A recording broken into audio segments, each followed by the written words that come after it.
Saudara, Anda menyaksikan Breaking News Kompas TV. Sebuah ledakan terjadi di salah satu ruangan di SMAN 72 Kelapa Gading, Jakarta Utara, di mana puluhan orang terluka akibat ledakan ini. Kami akan tampilkan kepada Anda situasi terbaru di lokasi ledakan di SMAN 72 Jakarta, di mana saat ini proses evakuasi sudah dilakukan terhadap para korban ledakan yang terjadi di salah satu bangunan di sekolah di SMAN 72 Kelapa Gading, Jakarta Utara. Salah satu saksi yang merupakan guru SMAN 72 Jakarta tadi sempat menyebutkan bahwa ledakan sempat terdengar keras sebanyak 2 kali, namun ada pula yang menyebutkan bahwa ledakan terjadi 3 kali yang menyebabkan siswa sekolah mengalami luka-luka.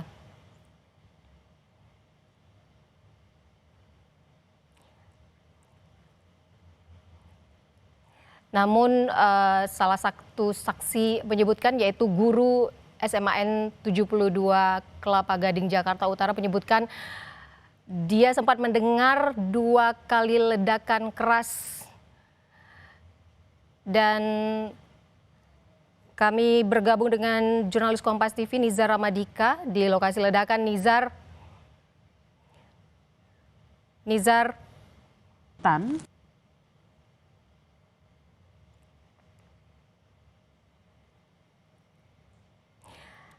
Saudara, dari informasi yang kami dapatkan dari tim di lapangan bahwa ada 3 ledakan yang sempat terjadi di salah satu ruangan di SMAN 72 Jakarta ini. Dan untuk mengetahui apa sebenarnya yang terjadi di SMAN 72 Jakarta ini, kita bergabung bersama pakar terorisme intelijen, ada Pak Ridwan Habib. Selamat siang, Pak Ridwan. Selamat siang, Ivo. Pak Ridwan, apa sebenarnya menjadi analisis awal Anda terkait ledakan yang terjadi di sekolah di SMAN 72 Kelapa Gading, Jakarta Utara ini hingga menyebabkan para siswa terluka parah? Ya, memang secara resmi tentu kita harus menunggu penjelasan yang dari pihak penegak hukum ya, aparat kepolisian. Tetapi informasi yang masuk di teman-teman kajian kontraterorisme dan mereka yang selama ini meneliti tentang kejadian teroris di Indonesia, dugaan sementara memang ini aksi teror, Mbak Ivo. Termasuk juga beredarnya foto orang yang diduga pelaku itu dilumpuhkan di Jalan Ganesha nomor 8 RT 8 RW 2, itu tidak jauh dari SMA 72, hanya sekitar 200 meter di belakang SMA 72. Itu foto yang beredar masif sejak tadi siang setelah terjadi kejadian, dan di situ ada keterangan bahwa diduga kuat ini pelakunya, ya, diduga kuat ini pelakunya. Memang sekali lagi ini memang masih analisa awal ya, Mbak Ivo ya. Tentu saja kita tidak berani berspekulasi, menunggu penjelasan resmi dari teman-teman kepolisian yang tentu saja sekarang sedang bekerja keras untuk itu. Kita masih menunggu penjelasan resmi dari polisi terkait kejadian ini. Tapi selain indikasi awal, ada yang menyebutkan bahwa ini mungkin diduga adalah aksi terorisme. Adakah motif lain yang mungkin Anda temukan dari peristiwa ini? Ya, kalau ini benar ya, sekali lagi, kalau ini benar aksi terorisme, saya meyakini target utamanya bukan anak-anak SMA itu. Bukan anak SMA Negeri 72. Jadi kalau memang ini benar aksi teror, maka analisa awalnya adalah pelaku transit di SMA itu. Transit itu bisa saja dia berhenti untuk beribadah atau yang lain. Lalu kemudian terjadilah ledakan yang di luar kontrol dari si pelaku. Ini sekali lagi Mbak Ivo, ini dugaan ya, ini baru dugaan. Dan kemungkinan besar memang SMA itu bukan menjadi targetnya utama, bukan menjadi target utama teror. Selama ini dalam analisa kami meneliti kajian kontraterorisme, memang ada beberapa kelompok yang menargetkan masjid, tetapi masjidnya itu berada di komplek kepolisian. Misalnya serangan terhadap polisi di Polres Cirebon beberapa tahun yang lalu. Itu mereka memang mentargetkan masjid, di dalam masjid, tetapi polisi yang ditarget yang sedang beribadah di dalam masjid. Akan tetapi ketika ini berada dalam komplek SMA, ini baru pertama kali ada kalau ini SMA. Nah, yang kedua, kita melihat foto yang beredar itu ada satu senjata, kemungkinan itu adalah senjata api yang kita lihat dari gambar tadi. Kalau kita lihat analisanya, kemungkinan ini adalah satu jenis yang disebut dengan AR-15, ya, senjata api AR-15. Kita belum tahu apakah itu airsoft gun atau benar-benar AR-15, tetapi di senjata itu ada beberapa tulisan. Ini saya bacakan ya. Brenton Tarrant. Brenton Tarrant ini adalah pelaku teror di New Zealand, di Selandia Baru. Dia melakukan teror di masjid di Christchurch, New Zealand. Itu 51 orang korbannya. Kemudian Alexander Bissonnette, itu ditulis juga di senjata ini. Alexander Bissonnette ini pelaku penyerangan teror di masjid di Kanada. Lalu Luca Traini, Luca Trazor, ini adalah teroris neonazi di Italia.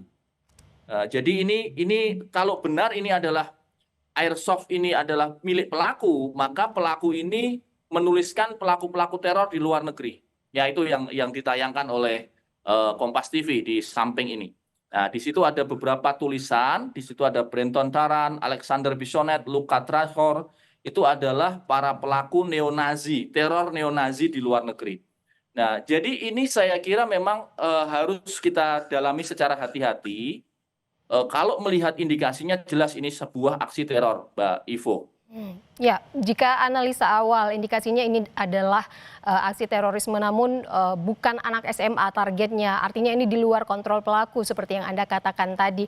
Maksudnya ini si pelaku ada peristiwa ini salah sasaran begitu, Pak Ridwan? Bisa dua analisanya ya. Pertama, pelaku ini mengetahui dalam pengejaran ya. Mengetahui sedang dikejar. Nah, ini karena kita menunggu Densus 88 dan Mabes Polri. Kenapa saya sebut ini kemungkinan pelakunya sudah terdeteksi dan dalam pengejaran?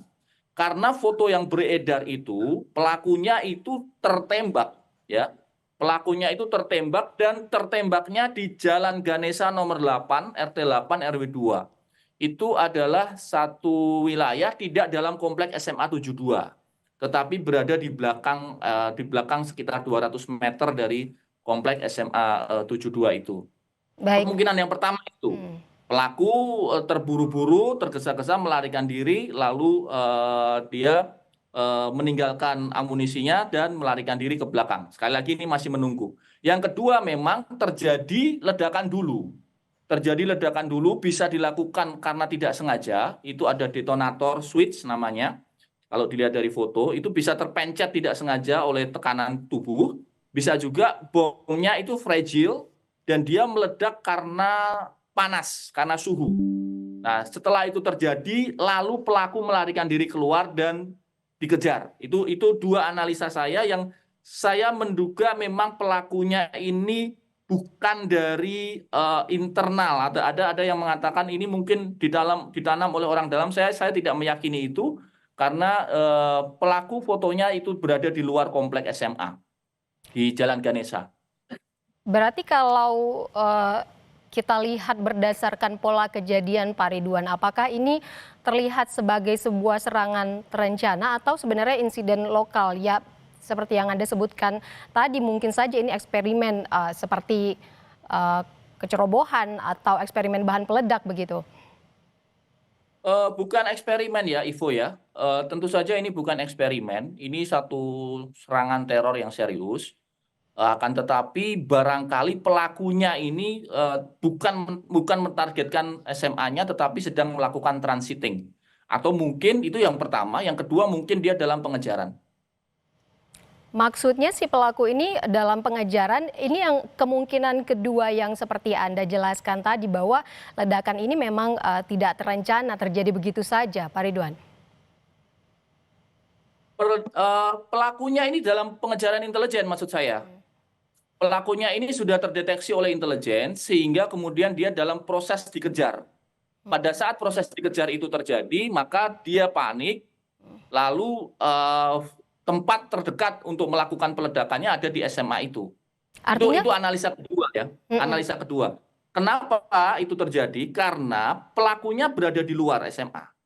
Pelakunya berada di luar SMA dari foto yang beredar yang kita terima dari teman-teman yang ada di lapangan. artinya ada kemungkinan pelaku terburu-buru meledakkan ini karena sudah terdeteksi gerakannya atau aksinya, Pak Ridwan. Ya betul, itu analisa yang kedua. Itu analisa yang kedua. Analisa yang pertama adalah meledak tidak sengaja, lalu kemudian pelaku melarikan diri dan tetap sudah teridentifikasi atau ada petugas yang berada di sekitar lokasi yang bisa melakukan pelumpuhan. Karena itu berada di dekat dengan komplek TNI Angkatan Laut. Ya, jadi kita berasumsi kemungkinan ada petugas dari mungkin TNI yang bisa saja melihat pelaku dan melakukan pengejaran. Yang harus dikejar oleh teman-teman media dan yang ada di lapangan adalah siapa yang tergeletak di Jalan Ganesha nomor 8 itu dan bagaimana dia bisa tergeletak di situ. Ini foto yang beredar dia pukul 12.21, berarti kemungkinan hanya sekitar 10 menit dari ledakan yang terjadi ya. Estimasinya demikian. Pak Ridwan, kalau Anda melihat peristiwa ini, seberapa serius ancaman yang bisa ditimbulkan dari kasus seperti ini terhadap keamanan publik? Kita lihat hari ini adalah korban adalah siswa sekolah, bukan aparat atau polisi.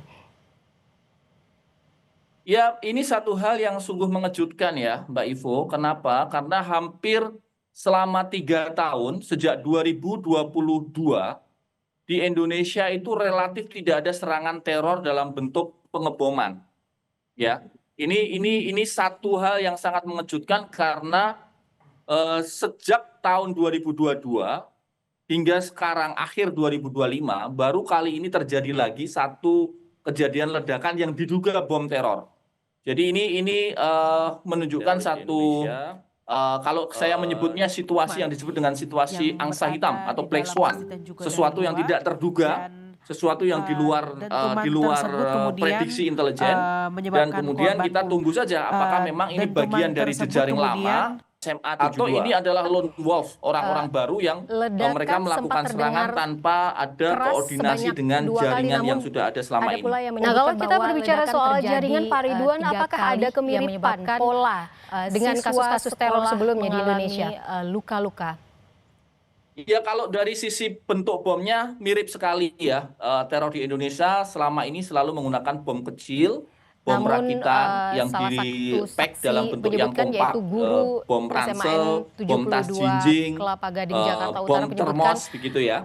Tapi dari sisi target, ini satu-satunya yang berubah ya. Baru pertama kali ini terjadi kejadian di sebuah SMA.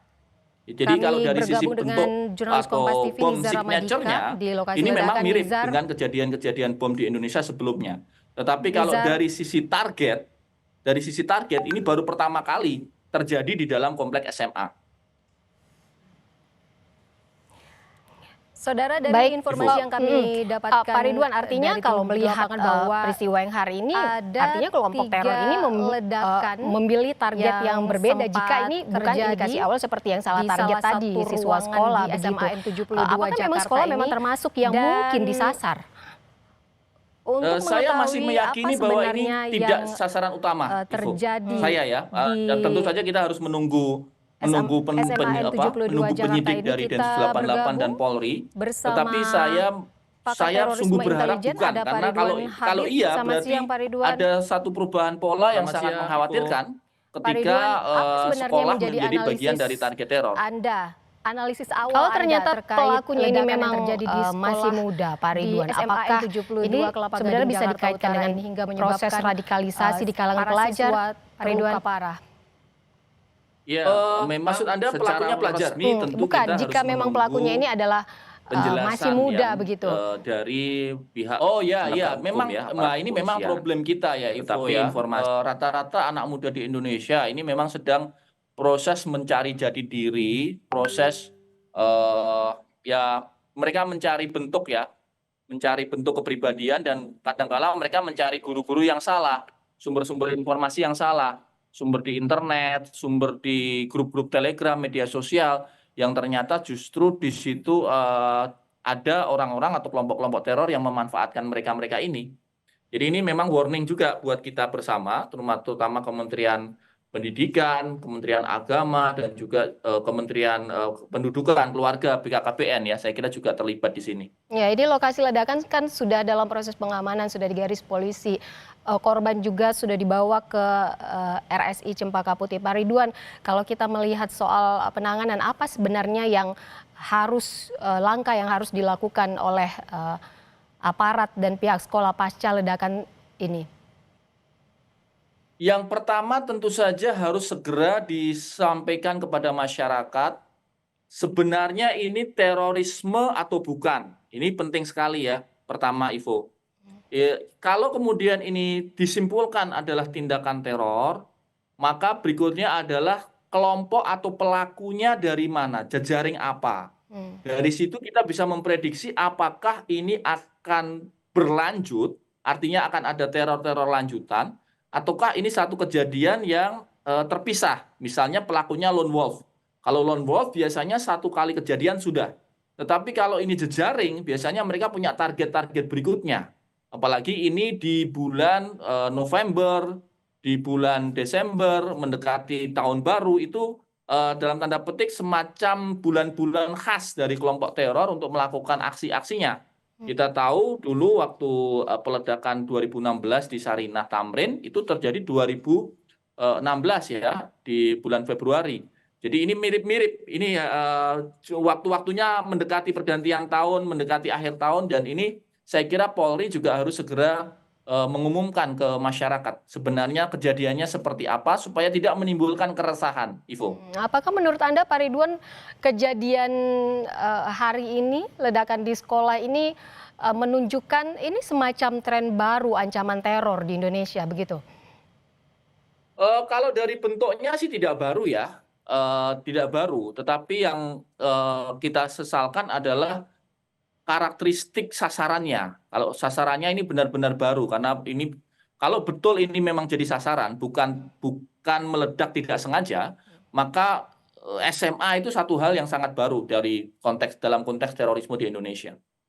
Ya, berarti harusnya kan selain dari pihak sekolah, dari lingkungan rumah juga atau orang tua, ini kan kita lihat hari ini korbannya adalah pelajar, siswa laki-laki begitu. Bagaimana harusnya sekolah atau juga peran dari orang tua dan sekolah ini dalam mendeteksi dini adanya potensi radikalisme di lingkungan siswa atau di lingkungan pelajar? Ya, ini tentu saja harus bersama-sama ya, melalui media sosial, dinamika media sosial yang ada, itu harus dipantau, terutama juga dari pihak keluarga ya, Mbak Ivo ya. Kita harus mengawasi adik-adik kita, anak-anak kita, karena memang narasi-narasi kebencian, narasi-narasi terorisme itu menyebar terutama menggunakan media sosial, melalui Telegram channel, melalui akun-akun anonim. Ini yang saya kira juga harus jadi perhatian bersama. Kalau Anda sendiri, Pak Ridwan, bagaimana Anda melihat atau menilai kesiapsiagaan aparat dalam mengantisipasi insiden semacam ini? Kalau dari kesiapsiagaan ya, sebenarnya selama ini kelompok teror di Indonesia sudah sangat-sangat kecil ya. Jarak lokasi operasi mereka itu sudah sangat-sangat sempit, bahkan kalau bisa disebut hampir tidak ada. Mereka hanya beroperasi di media sosial. Karena operasi dari Densus 88, BNPT, BIN itu sangat masif. Jadi ini sebenarnya sungguh sangat mengagetkan. Ketika ini terjadi, ini sangat mengagetkan. Dan kita tunggu apakah ini bagian dari jejaring lama atau ini sebenarnya hanya lone wolf gitu. Baik, Pak Ridwan, saya tahan dulu, nanti kita ngobrol kembali. Kita akan dengarkan berikut ini pernyataan dari Irjen Asep Edi Suheri, Kapolda Metro Jaya dari RSI Cempaka Putih, Jakarta. naikkan lagi dikit. Nah, segitu. Ikutin sebelah lu. Saya akan menyampaikan dulu awal ya. Awal ini memang membenarkan pihak kita ya, polisian Polda Metro Jaya ya, bahwa memang benar terjadi ledakan ya di lingkungan SMA Negeri 72 Kelapa Gading. Dan juga langkah-langkah yang sudah kita lakukan, yang pertama olah TKP, Polisland, Pusko ya, dan juga sterilisasi oleh Jibom ya dari Gegana Brimopolda ya.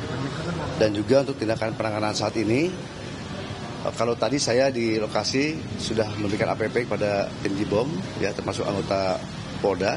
Sekarang kita ada di mana, di Rumah Sakit Islam Jakarta ya, yang mana langkah-langkah kita yang pertama membuat posko ya, posko di Rumah Sakit Yarsi ya, Mas Yarsi dan Rumah Sakit Islam Jakarta Cempaka Putih ya, yang mana guna membantu keluarga korban ya untuk mencari anak-anak didiknya yang di sini yang sedang dirawat. Data yang awal yang baru kita terima tadi ya, kita jumlahkan kurang lebih sekitar 54 orang. Mungkin ada yang luka ringan, ada yang luka sedang, ya, dan mungkin tadi ada sudah pulang. Sementara itu saja, ya. Sementara keterangan saya itu dulu, ya. Nanti perkembangan lebih lanjut, saya akan informasikan lagi. Demikian, terima kasih.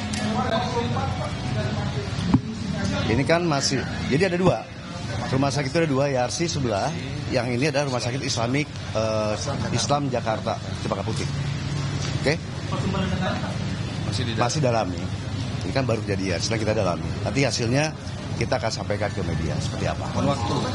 Ya, untuk korban ada yang luka sedang, ada luka ringan, ya, dan juga ya ada sudah kembali. Belum, sampai saya jangan. Ya. Belum ada, yang jelas masih tangani oleh rumah sakit. Gitu. Ya itu sedang kita olah TKP di sana. Ya, sedang kita dalami, kita olah TKP, ya, nanti hasilnya akan kita sampaikan. Demikian. Sebagian luka bakar juga, ya, ada luka kena serpihan, ya, dan juga beberapa luka kecil, dan juga ada beberapa yang telinganya tendang. Ya. Itu pas sedang khotbah ya, gitu ya. Tapi nanti ya. Nanti gini, lengkapnya saya akan sampaikan lagi. Ya, kita pun masih menolong korban dulu sekarang. Oke, makasih ya.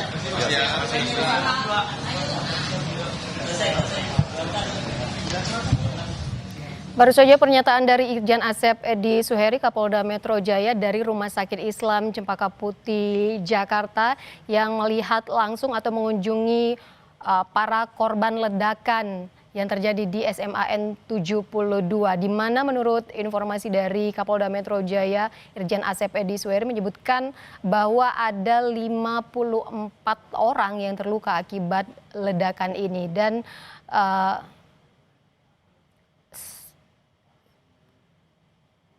olah TKP saat ini masih dilakukan untuk mengetahui penyebab ledakan.